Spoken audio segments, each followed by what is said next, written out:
बीडच्या उदंड वडगावामध्ये शेतीच्या वादातून चौघांवर प्राणघातक हल्ला, लोखंडी रॉड आणि लाठ्याकाठ्यांनी धारदार शस्त्रांच्या मदतीने मारहाणीचा धक्कादायक व्हिडिओ समोर आला।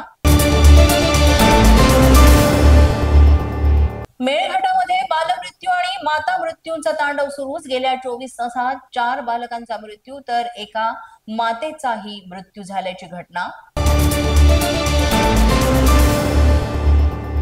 मुक्ताईनगर नगरपंचायतीच्या निवडणुकीकरिता एकनाथ खडसेंनी भाजपला छुपा पाठिंबा दिल्याचा आरोप काँग्रेसचे जगदीश पाटील यांनी केलेला आहे। रक्षा खडसेंच्या दबावामध्ये एकनाथ खडसे काम करीत आहेत असंही जगदीश पाटील यांचं म्हणणं आहे।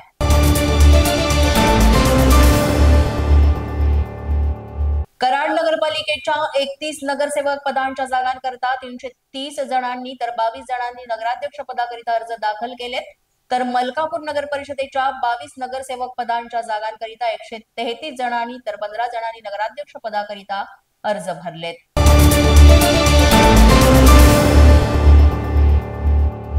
अकोला महापालिकेच्या नव्या आरक्षणाची लॉटरी काढण्यात आली आहे। राज्य निवडणूक आयोगाच्या निर्देशानुसार यंदाच्या आरक्षणामध्ये महत्त्वाचे फेरबदल करण्यात आले असून विशेषतः ओबीसी महिला आणि सर्वसाधारण प्रवर्गातील आरक्षणामध्ये मोठे बदल दिसून आले।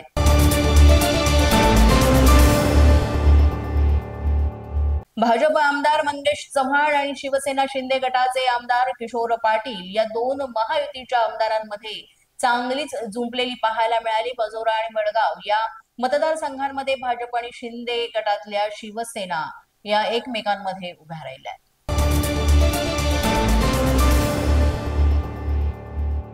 बुलढाण्यामध्ये महायुतीत वितुष्ट आल्याचं पाहायला मिळतंय।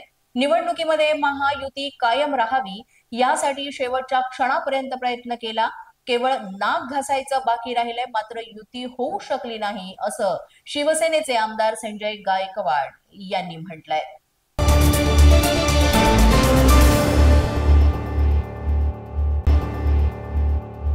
कराडमध्ये भाजपकडून नगराध्यक्ष पदाकरिता विनायक पावसकर यांचं नाव फायनल झालंय। तर मुवियामध्ये फूट पडली असून काँग्रेसकडून झाकीर पठाण यांचं नाव नगराध्यक्ष पदासाठी उमेदवार म्हणून जाहीर करण्यात आलंय।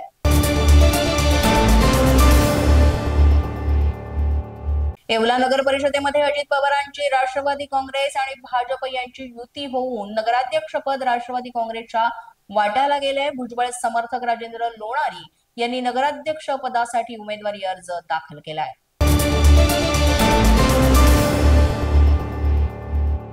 नगरपालिका आणि नगरपंचायत निवडणुकींकरिता अर्ज दाखल करण्याच्या शेवटच्या दिवशी अनेक उमेदवारांनी शक्ती प्रदर्शन केलं आणि अर्ज दाखल केले। मुंबईमध्ये 15 महानगरपालिका आणि एका नगरपंचायतीसाठी 443 जागांकरिता 1962 अर्ज दाखल झाली आहेत। पोलीस माझा न्यूजच्या बातमीपत्रात आज इतकंच। तुम्हाला आमचं बातमीपत्र कसं वाटतंय याबाबत अवश्य अभिप्राय कळवा। यासाठी पोलीस माझा न्यूजचे YouTube चॅनल सबस्क्राईब करा, तसंच आमचं फेसबुक, इंस्टाग्राम आणि ट्विटर अकाउंट फॉलो करा।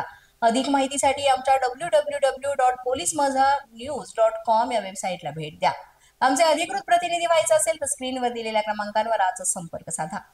आजच्या बातमीपत्रात इतकंच। पुन्हा भेटूया पुढील बातमीपत्रात। तोपर्यंत पाहत रहा पोलीस माझा न्यूज।